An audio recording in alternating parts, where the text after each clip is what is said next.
Hi hello ವೀಕ್ಷಕರೇ, ನಿಮಗೆಲ್ಲರಿಗೂ ನನ್ನ ಯೂಟ್ಯೂಬ್ ಚಾನಲ್ಗೆ ಸ್ವಾಗತ.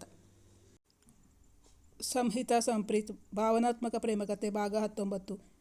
ನೀನು ನನ್ನ ಜೊತೆ ಇವತ್ತು ಬರಲೇಬೇಕು. ಇಂದು ಅವಳನ್ನು ಬಲವಂತ ಮಾಡುತ್ತಿದ್ದ. ಅಷ್ಟರಲ್ಲಿ ಅವರ ಸರದಿ ಬಂದಿತ್ತು. ಅವನು ಮೊದಲು ಬೋಟ್ ಒಳಗೆ ಹೋಗಿ ತನ್ನ ಕೈ ನೀಡಿ ಅವಳನ್ನು ಒಳಗೆ ಕರೆದುಕೊಂಡ. ಅವಳ ಕೈ ಸ್ಪರ್ಶಿಸುತ್ತಿದ್ದಂತೆ ಅವಳ ಮುಖ ಕೆಂಪೇರಿದ್ದು ಅವನ ಗಮನಕ್ಕೆ ಬಂದಿತ್ತು. ಅವಳ ಮೈಯಲ್ಲಿ ವಿದ್ಯುತ್ ಸಂಚಾರವಾದಂತಾಗಿತ್ತು. ಅಂದು ಮುರಿದು ಬಿದ್ದ ಸಂಬಂಧ ಈಗ ಮುಂದುವರಿಸಲು ಹುಡುಗಿ ಕಡೆಯವರು ರೆಡಿ ಇದ್ದರು. ಅಂದವರು ಮಾಡಿದ ಅವಮಾನ ತಂದೆಗೆ ಇಂದು ನೆನಪಿಲ್ಲ, ಮರೆತೇ ಬಿಟ್ಟಿದ್ದರು. ಸಂಜೀವ್ ಅವರಿಗೆ ಅವರು ಈಗೇಕೆ ಒಪ್ಪಿದ್ದಾರೆ ಎಂಬುದರ ಅರಿವು ಇರಲಿಲ್ಲ. ಆದರೆ ಪ್ರೀತಿಗೆ ಗೊತ್ತಿತ್ತಲ್ಲ. ಸಂಜೀವ್ ಅವರು ಮುಂದಿನ ಭಾನುವಾರ ಮಗನಲ್ಲಿ ಊರಿಗೆ ಬರಲು ಹೇಳಿದ್ದರು. ಆದರೆ ಪ್ರೀತ್ಗೆ ಹೋಗುವ ಯಾವುದೇ ಆಸಕ್ತಿಯೂ ಇರಲಿಲ್ಲ. ಅಪ್ಪ, ಮುಂದಿನ ಭಾನುವಾರ ನಾನು ಫ್ರೀಯಾಗಿಲ್ಲ, ನನಗೆ ಸ್ವಲ್ಪ ಕೆಲಸ ಇದೆ ಎಂದು ಹೇಳಿಬಿಟ್ಟ. ನಿಜ ಹೇಳಬೇಕೆಂದರೆ ಅವನಿಗೆ ಬೇರೆ ಯಾವ ಕೆಲಸವೂ ಇರಲಿಲ್ಲ. ಹುಡುಗಿ ಕಡೆಯವರಿಗೆ ಈ ಭಾನುವಾರ ನಮ್ಮ ಮಗ ಫ್ರೀಯಾಗಿಲ್ಲ ಎಂದು ಹೇಳಿಬಿಟ್ಟಿದ್ದರು. ಪ್ರೋಗ್ರಾಂ ಮತ್ತೆ ಒಂದು ವಾರ ಮುಂದಕ್ಕೆ ಪೋಸ್ಟ್ಪೋನ್ ಆಯಿತು. ಆ ಶನಿವಾರವೇ ಪ್ರೀತ್ ಹಿತಾಳಿಗೆ ಕರೆ ಮಾಡಿದ್ದ. ಹಿತಾ, ನಿನ್ನ ನಾಳೆ ಫ್ರೀಯಾಗಿದ್ದೀಯಾ? ರಜಾ ಅಲ್ವಾ? ನನಗೇನು ಕೆಲಸ ಇಲ್ಲ, ಫ್ರೀಯಾಗಿದ್ದೀನಿ. ಅವಳು ಉತ್ತರಿಸಿದ್ದಳು. ಯಾಕೋ ತುಂಬ ಬೋರ್ ಆಗ್ತಿದೆ, ಎಲ್ಲಾದರೂ ಒಂದು ರೌಂಡ್ ಹೋಗಿ ಬರೋಣ ಅನ್ನಿಸ್ತಿದೆ. ನೀನು ನನ್ನ ಜೊತೆ ಬರೋಕ್ಕೆ ರೆಡಿ ಇದ್ದೀಯಾ? ಹಾಸ್ಟೆಲ್ ಮಕ್ಕಳೆಲ್ಲ ಊರಿಗೆ ಹೋಗುತ್ತಿದ್ದರು. ಕೆಲವರು ಫ್ರೆಂಡ್ಸ್ ಜೊತೆ ತಿರುಗಾಡಲು ಹೋದರೆ ಇನ್ನು ಕೆಲವರು ತಮ್ಮ ತಮ್ಮ ಊರಿಗೆ ಹೋಗುತ್ತಿದ್ದರು. ಒಂದೆರಡು ಜನ ಮಾತ್ರ ಹಾಸ್ಟೆಲ್ನಲ್ಲಿ ಉಳಿಯುತ್ತಿದ್ದರಷ್ಟೇ. ಅವಳಿಗೂ ಭಾನುವಾರ ಬೋರಾಗುತ್ತಿತ್ತು. ಅವನಾಗಿ ಕೇಳಿದ್ದು ಅವಳಿಗೆ ತುಂಬ ಸಂತೋಷವಾಗಿತ್ತು. ಅವನೆಲ್ಲಿ ಕರೆದರೂ ಬರಲು ಅವಳು ರೆಡಿಯಾಗಿಯೇ ಇದ್ದಳು. ನೀವು ಕರೆಯೋದು ಹೆಚ್ಚೋ ನಾನು ಬರೋದು ಹೆಚ್ಚೋ, ನಾನಂತೂ ರೆಡಿ. ಅವಳಿಗೆ ಇದುವರೆಗೂ ಹಾಗೆ ಎಲ್ಲಿಗೂ ಹೋಗಿ ಅಭ್ಯಾಸವೇ ಇರಲಿಲ್ಲ. ಹಾಗಾದರೆ ಬೆಳಗ್ಗೆ 7 ಗಂಟೆಗೆ ಹೊರಟು ರೆಡಿಯಾಗಿರ್ತೀಯಾ? ನಾನು ಬಂದು ನಿನ್ನ ಪಿಕ್ ಮಾಡ್ತೀನಿ. ಅವಳು ಎಲ್ಲಿಗೆ ಹೋಗುವುದೆಂದು ಕೇಳಲಿಲ್ಲ. ಅವಳಿಗೆ ಕೇಳುವ ಅವಶ್ಯಕತೆಯೂ ಕಾಣಿಸಲಿಲ್ಲ. ಅಷ್ಟು ನಂಬಿಕೆ ಇತ್ತು ಅವನ ಮೇಲೆ.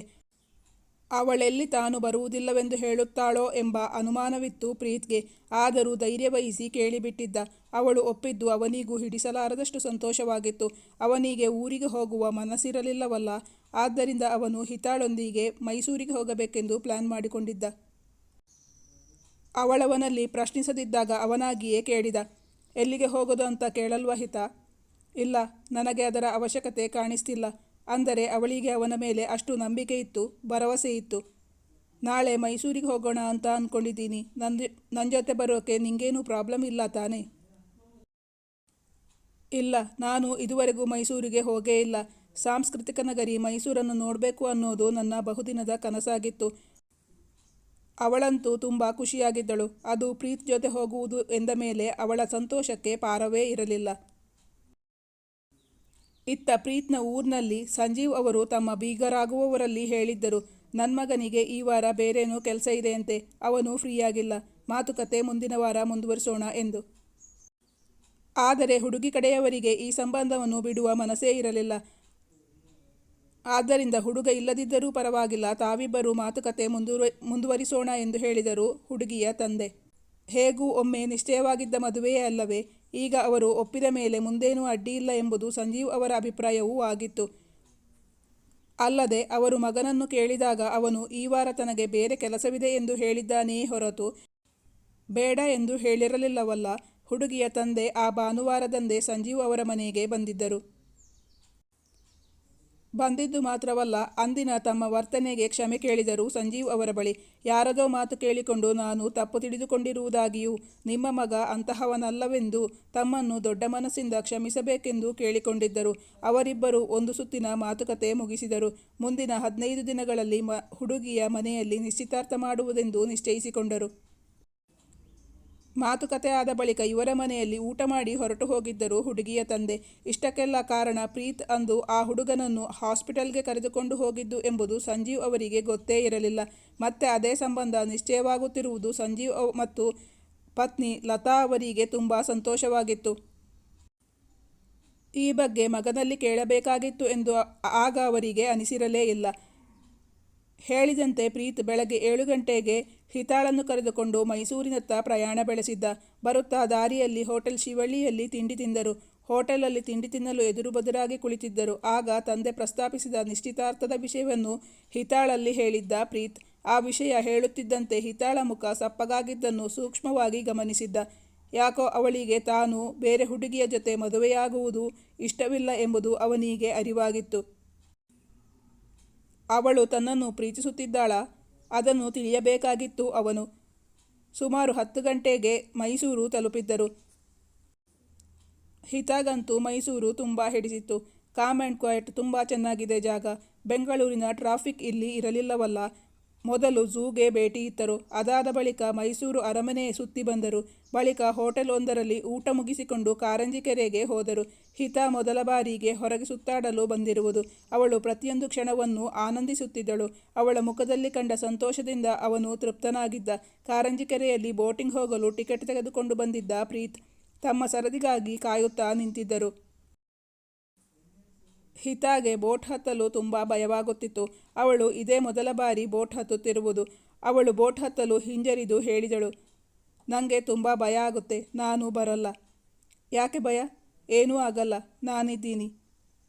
ಅದು ಆ ಕಡೆ ಈ ಕಡೆ ಓಲಾಡುತ್ತೆ, ಎಲ್ಲಾದರೂ ನೀರಿಗೆ ಬಿದ್ದುಬಿಟ್ರೆ ಅಂತ ನನಗೆ ಭಯ. ನನಗೆ ಸ್ವಿಮ್ಮಿಂಗ್ ಬರಲ್ಲ. ನನಗೆ ಭಯ, ನಾನು ಬರಲ್ಲ, ನೀವೊಬ್ಬರೇ ಹೋಗಿ, ಹೇಳಿದಳು ಅವನಲ್ಲಿ. ಬರಲ್ಲ ಅನ್ನೋ ಪ್ರಶ್ನೆನೇ ಇಲ್ಲ, ನಾನು ಹತ್ತಿಸ್ಕೋತೀನಿ. ನೀನಿವತ್ತು ನನ್ನ ಜೊತೆ ಬರಲೇಬೇಕು. ಎಂದೂ ಯಾವುದಕ್ಕೂ ಬಲವಂತ ಮಾಡದಿದ್ದವನು ಇಂದು ಅವಳನ್ನು ಬಲವಂತ ಮಾಡುತ್ತಿದ್ದ. ಅಷ್ಟರಲ್ಲಿ ಅವರ ಸರದಿ ಬಂದಿತ್ತು. ಅವನು ಮೊದಲು ಬೋಟ್ ಒಳಗೆ ಹೋಗಿ ತನ್ನ ಕೈ ನೀಡಿ ಅವಳನ್ನು ಒಳಗೆ ಕರೆದುಕೊಂಡ. ಅವಳ ಕೈ ಸ್ಪರ್ಶಿಸುತ್ತಿದ್ದಂತೆ ಅವಳ ಮುಖ ಕೆಂಪೇರಿದ್ದು ಅವನ ಗಮನಕ್ಕೆ ಬಂದಿತ್ತು. ಅವಳ ಕೈ ನಡುಗುತ್ತಿದ್ದಂತೆ ಭಾಸವಾಗಿತ್ತು ಅವನಿಗೆ. ಅವಳ ಮೈಯಲ್ಲಿ ನವಿರಾದ ಕಂಪನ. ಹೈ ವೋಲ್ಟೇಜ್ ಕರೆಂಟ್ ಪ್ರವಹಿಸಿ ವಿದ್ಯುತ್ ಸಂಚಾರವಾದಂತೆ ಭಾಸವಾಗಿತ್ತು ಹಿತಾಗೆ. ಯಾಕಷ್ಟೊಂದು ಭಯಪಡ್ತಿದ್ದೀಯಾ? ನಾನು ನಿನ್ನ ಗಟ್ಟಿಯಾಗಿ ಹಿಡ್ಕೊತಿದ್ದೀನಿ, ಆಯ್ತಾ? ನಾನಿದ್ದೀನಲ್ಲ ನಿನ್ನ ಜೊತೆ, ನಿಂಗೆ ಏನೂ ಆಗೋಕೆ ಬಿಡಲ್ಲ, ಧೈರ್ಯವಾಗಿರು. ಅವಳನ್ನು ತನ್ನ ಪಕ್ಕದಲ್ಲಿ ಕೂಡಿಸಿಕೊಂಡ. ಬದುಕಿನ ಅವಿಸ್ಮರಣೀಯ ಕ್ಷಣಗಳು, ಹಿತಾ ಹೇಳಿದಳು. ರಾತ್ರಿ 8 ಗಂಟೆ ಕಳೆದರೆ ಹಾಸ್ಟೆಲ್ ಒಳಗೆ ಬಿಡಲ್ಲ. 5 ಗಂಟೆಗೆ ಇಲ್ಲಿಂದ ಹೋಗೋಣ. ಇಂದಿಡೀ ದಿನ ಇಬ್ಬರು ಸಂತೋಷವಾಗಿ ಕಳೆದಿದ್ದರು. ಬೆಂಗಳೂರಿಂದ ವೀಕೆಂಡ್ಗೆ ತುಂಬ ಜನ ಮೈಸೂರಿಗೆ ಬರ್ತಾ ಇರ್ತಾರೆ. ಇನ್ನೊಂದು ಸತಿ ಬಂದಾಗ ಚಾಮುಂಡಿ ಬೆಟ್ಟ, ಬಲಮುರಿ, KRSಗೆಲ್ಲ ಹೋಗಿ ಬರೋಣ. ದಸರಾ ಸಂದರ್ಭದಲ್ಲಂತೂ ಮೈಸೂರನ್ನು ನೋಡೋಕೆ 2 ಕಣ್ಣುಗಳು ಸಾಲದು, ಅಷ್ಟು ಚೆನ್ನಾಗಿರುತ್ತೆ, ಪ್ರೀತ್ ಅವಳಿಗೆ ಹೇಳುತ್ತಿದ್ದ. ರಾತ್ರಿ 8 ಗಂಟೆಯ ಮೊದಲು ಸೇಫಾಗಿ ಅವಳನ್ನು ಹಾಸ್ಟೆಲ್ ತಲುಪಿಸಿದ್ದ ಪ್ರೀತ್. ಬಳಿಕ ಅವನು ತನ್ನ ಮನೆಗೆ ಹೋಗಿ ರೆಸ್ಟ್ ಮಾಡಿಕೊಳ್ಳುತ್ತಿದ್ದ. ಆಗ ಸಂಜೀವ್ ಅವರ ಕರೆ ಬಂದಿತ್ತು ಅವನಿಗೆ. ಅವನು ಕರೆ ಸ್ವೀಕರಿಸಿ, ಹಲೋ ಅಪ್ಪ, ಹೇಳಿ ಎಂದು ಹೇಳಿದ. ಅದು ಇವತ್ತು ನೀತಾ ತಂದೆ ಮನೆಗೆ ಬಂದಿದ್ದರು. ಇನ್ನು 15 ದಿನದಲ್ಲಿ ಹುಡುಗಿ ಮನೆಯಲ್ಲಿ ಎಂಗೇಜ್ಮೆಂಟ್ ಇಟ್ಕೊಳ್ಳೋಣ ಅಂತ ಮಾತುಕತೆ ಮಾಡಿದ್ದೀವಿ. ನೀನು ಮುಂದಿನ ವಾರ ಬರೋದು ಬೇಡ, ಎಂಗೇಜ್ಮೆಂಟಿಗೆ ಬಂದರೆ ಸಾಕು. ಮಗನಿಗೆ ವಿಷಯ ತಿಳಿಸಬೇಕಾಗಿತ್ತಷ್ಟೇ. ಅವನ ಅಭಿಪ್ರಾಯ ಬೇಕಾಗಿರಲಿಲ್ಲ ಸಂಜೀವ್ ಅವರಿಗೆ. ಅವರಿಂದು ತುಂಬ ಸಂತೋಷದಲ್ಲಿದ್ದರು. ಅಪ್ಪ, ಈಗ ನನ್ನ ಬಗ್ಗೆ ಅವರಿಗೆ ಪೂರ್ತಿ ವಿಚಾರ ಗೊತ್ತಿದೆಯಂತ. ಕೆಲ ದಿನಗಳ ಹಿಂದೆ ನಾನೊಬ್ಬ ಪ್ರೆಗ್ನೆಂಟ್ ಲೇಡಿನ ಗೈನಿಕಾಲಜಿಸ್ಟ್ ಹತ್ತಿರ ಕರ್ಕೊಂಡು ಹೋಗಿದ್ದೀನಿ. ಅವರಿಗೂ ನನಗೂ ಸಂಬಂಧ ಕಲ್ಪಿಸಿ ಏನಾದರೂ ಹೇಳಿದರೆ ಆಗ ಮತ್ತೆ ನಾನು ಕೆಟ್ಟವನಾಗಲ್ವಾ? ಆ ವಿಚಾರ ಅವರಿಗೆ ಗೊತ್ತಿದೆಯಂತ. ಇಲ್ಲ ಅಂದರೆ ನೀವೇ ಹೇಳಿಬಿಡಿ, ಮತ್ತೆ 3ನೇಯವರಿಂದ ತಿಳಿದು ಅವಮಾನ ಆಯಿತು ಅಂತ ನಿಮಗೂ ಅನಿಸೋದು ಬೇಡ. ಅಪ್ಪ, ಯಾರನ್ನು ಕೇಳಿ ಇಷ್ಟೆಲ್ಲ ಮುಂದುವರಿದ್ರಿ? ನಾನು ಸಂಬಂಧ ಮುಂದುವರಿಸೋಕೆ ಎಸ್ ಅಂತ ಹೇಳೇ ಇಲ್ಲ ನಿಮ್ಮ ಹತ್ರ. ಆವತ್ತು ನನ್ನ ಮೇಲೆ ನಂಬಿಕೆ ಇಲ್ಲದೆ ಇರೋ ಅವರಿಗೆ ಈಗ ಹೇಗೆ ನನ್ನ ಮೇಲೆ ನಂಬಿಕೆ ಬಂತಂತೆ? ಹಿತಾ ನನ್ನ ಮನೆಯಿಂದ ಹೋದ ತಕ್ಷಣ ಎಲ್ಲ ಸರಿ ಹೋಯ್ತಂತ. ಅದೇ ಆ ಹುಡುಗಿ ಕಸಿನ್ ಮಗನನ್ನು ಮೊನ್ನೆ ಹಾಸ್ಪಿಟಲ್ಗೆ ಕರ್ಕೊಂಡು ಹೋಗಿದ್ದೆ. ಆದ್ದರಿಂದ ಅವರಿಗೆ ನಾನು ಒಳ್ಳೆಯವನಾಗಿ ಕಾಣಿಸಿರೋದು. ಕ್ಷಣಂ ಚಿತ್ತಂ ಕ್ಷಣಂ ಪಿತ್ತಂ ಅಂತಿರೋ ಸಂಬಂಧ ನನಗೆ ಬೇಡ. ಒಂದ್ಸತಿ ಬೇಡ ಅಂತ ಬಾಯಿಂದ ಉಗಿದಿರೋದನ್ನು ಮತ್ತೆ ಬಾಯಿಗೆ ಹಾಕಿ ತಿನ್ನೋಕೆ ನನಗೆ ಆಗಲ್ಲ. ಅಂತಹ ಜಾಯಮಾನ ನನ್ನಲ್ಲಿಲ್ಲ. ಬೇಡ ಅಂತ ಉಗಿದಿರೋ ಸಂಬಂಧ ಅದು. ನನಗೆ ಈ ಸಂಬಂಧ ಬೇಡ, ಒಪ್ಪಿಗೆ ಇಲ್ಲಪ್ಪ. ನಾನು ಯಾವುದೇ ಕಾರಣಕ್ಕೂ ಆ ಹುಡುಗಿಯನ್ನು ಮದುವೆಯಾಗಲು ಸಾಧ್ಯವೇ ಇಲ್ಲ. ಆದ್ದರಿಂದ ನಿಶ್ಚಿತಾರ್ಥವನ್ನು ಕ್ಯಾನ್ಸಲ್ ಮಾಡಿಬಿಡಿಯಪ್ಪ. ಪ್ರೀತ್ ತನ್ನ ಮನಸ್ಸಲ್ಲಿರುವುದನ್ನು ನೇರವಾಗಿ ತಂದೆಯ ಬಳಿ ಹೇಳಿದ್ದ. ಆದರೆ ಮಗನ ಮಾತನ್ನು ಅರಗಿಸಿಕೊಳ್ಳಲು ತುಂಬ ಸಮಯ ಹಿಡಿಯಿತು ಸಂಜೀವ್ ಅವರಿಗೆ. ಅವರು ಹೇಗಾದರೂ ಮಾಡಿ ಮಗನನ್ನು ಈ ಸಂಬಂಧಕ್ಕೆ ಒಪ್ಪಿಸಬೇಕೆಂದು ಪ್ರಯತ್ನಿಸತೊಡಗಿದರು. ನೀನ್ಯಾಕೆ ಈ ಸಂಬಂಧ ಬೇಡ ಅಂತೀಯ? ನಮ್ಮಲ್ಲಿ ಹುಡುಗಿಯರ ಸಂಖ್ಯೆ ತುಂಬ ಕಡಿಮೆ. ನೀನು ಹೀಗೆಲ್ಲ ಹೇಳ್ತಾ ಕೂತ್ರೆ ಹುಡುಗಿ ಸಿಗೋದೇ ಕಷ್ಟ, ಮದುವೆ ಆಗೋದು ಕಷ್ಟ ಸಾಧ್ಯ. ಅಪ್ಪ, ನನಗೆ ಮದುವೆ ಆಗದಿದ್ರೂ ಪರವಾಗಿಲ್ಲ. ಆ ಹುಡುಗಿಯಂತೂ ನನಗೆ ಬೇಡವೇ ಬೇಡ. ಅಪ್ಪ, ನನಗೆ ಮನಸ್ಸು, ಮಾನ, ಮರ್ಯಾದೆ ಎಲ್ಲನೂ ಇದೆ. ಅದೆಲ್ಲ ಕಳ್ಕೊಂಡು ಬದುಕೋಕೆ ಆಗಲ್ಲ. ಅವರು ಅಂದು ನನ್ನನ್ನು ಅವಮಾನಿಸಿದ್ದಾರೆ. ನನ್ನ ಒಳ್ಳೆತನಕ್ಕೆ ಅವರಲ್ಲಿ ಬೆಲೆ ಇರಲಿಲ್ಲ. ಅವರು ಅವನ ಕ್ಯಾರೆಕ್ಟರ್ ಬಗ್ಗೆ ಅನುಮಾನ ವ್ಯಕ್ತಪಡಿಸಿದ್ದರಲ್ಲ, ಅದು ಅವನಿಗೆ ತುಂಬ ಅಸಮಾಧಾನವಾಗಿತ್ತು, ಅವಮಾನವಾಗಿತ್ತು. ಸಂಜೀವ್ ಅವರಿಗೆ ಈಗ ಅರ್ಥವಾಗಿತ್ತು. ಆದರೂ ಹೇಗಾದರೂ ಮಾಡಿ ನಿಧಾನವಾಗಿ ಅವನ ಮನಸ್ಸನ್ನು ಬದಲಾಯಿಸಿಕೊಳ್ಳಬೇಕೆಂದುಕೊಂಡರು. ಮತ್ತೆ 4 ದಿನ ಕಳೆದಿತ್ತು. ಪ್ರೀತ್ಗೆ ತಲೆನೋವು, ಜ್ವರ ಬರುತ್ತಿತ್ತು, ಮೈಕೈ ನೋವು, ತುಂಬ ಆಯಾಸವಾಗುತ್ತಿತ್ತು ಅವನಿಗೆ. ಹೋಟೆಲ್ ತಿಂಡಿ ಊಟ ಹಿಡಿಸುತ್ತಿರಲಿಲ್ಲ. ಮನೆಯಲ್ಲಿ ಅಡಿಗೆ ಮಾಡಿಕೊಡಲು ಯಾರೂ ಇರಲಿಲ್ಲವಲ್ಲ. ಆದ್ದರಿಂದ ಅವನು ಊರಿಗೆ ಕರೆ ಮಾಡಿ, ಅಪ್ಪ, ನನಗೆ ಜ್ವರ ಬರ್ತಾ ಇದೆ, ಸಾಧ್ಯ ಆದರೆ ಅಮ್ಮನ್ನ ಅಥವಾ ಲಹರಿನ ಬೆಂಗಳೂರಿಗೆ ಕರೆಸಿಕೊಡ್ತೀರಾ ಎಂದು ತಂದೆಯಲ್ಲಿ ಕೇಳಿಕೊಂಡಿದ್ದ. ಸಂಜೀವ್ ಅವರು ಆಯಿತು, ಕಳಿಸಿಕೊಡುತ್ತೇನೆ ಎಂದು ಒಪ್ಪಿಕೊಂಡಿದ್ದರು. ಆದರೆ ತಾಯಿಯಾಗಲಿ ತಂಗಿಯಾಗಲಿ ಯಾರೂ ಬಂದಿರಲಿಲ್ಲ. ಈಗ ಅವನ ತಂಗಿ ಲಹರಿಗೆ MScಗೆ ಸೇರಿಯಾಗಿತ್ತು. ಆದರೆ ಕ್ಲಾಸ್ ಶುರುವಾಗಿರಲಿಲ್ಲ. ಅವಳು ಮನೆಯಲ್ಲಿ ಫ್ರೀಯಾಗಿಯೇ ಇದ್ದಳು. ಸಂಜೀವ್ ಅವರು ಮೀಸೆ ಅಡಿಯಲ್ಲಿಯೇ ನಗುತ್ತಾ ಒಂದು ಪ್ಲ್ಯಾನ್ ಮಾಡಿದರು. ಅವರ ಪ್ಲ್ಯಾನ್ ಏನು? ಮುಂದಿನ ಸಂಚಿಕೆಯಲ್ಲಿ.